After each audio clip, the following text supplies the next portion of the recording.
আমাদের রাজনীতি ভিন্ন ছিল, সেজন্য রাজনৈতিকভাবে কখনো তাকে সেইভাবে কাছে না পেলেও আমি তাকে গভীর শ্রদ্ধা করি। বাংলাদেশের স্বাধীনতা সংগ্রামের একটা নিউক্লিয়াস গঠন করেছিলেন তারা। দেশের স্বাধীনতা সংগ্রাম, মুক্তিযুদ্ধ এবং ন্যায়ের শাসন প্রতিষ্ঠার ক্ষেত্রে এই কিংবদন্তির যে রাজনীতিবিদ, তার ভূমিকা অসাধারণ এবং তাকে অস্বীকার করবার কোথাও কোনো পথ নেই। অনেকেই তাকে রহস্য পুরুষ বলে বাংলাদেশের রাজনীতিতে বলতে চান।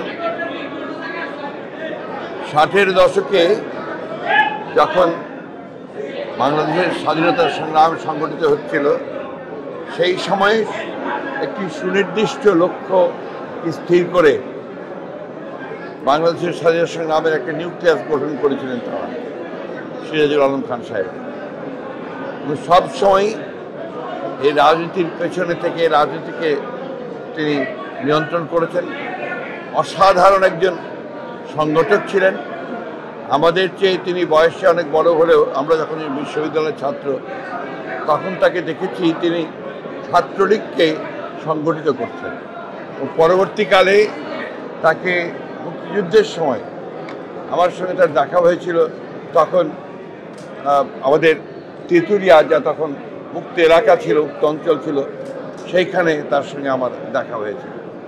পরবর্তীকালে আবার কয়েকবার দেখা হয়েছে, কিন্তু তার সঙ্গে যেহেতু আমাদের রাজনীতি ভিন্ন ছিল, সেজন্য রাজনৈতিকভাবে কখনো তাকে সেইভাবে কাছে না পেলেও আমি তাকে গভীর শ্রদ্ধা করি এবং আমাদের বিএনপি পক্ষ থেকে, আমাদের জাতীয়বাদী দলের পক্ষ থেকে তার এই ইন্তেকালে আমরা গভীর শোক প্রকাশ করছি।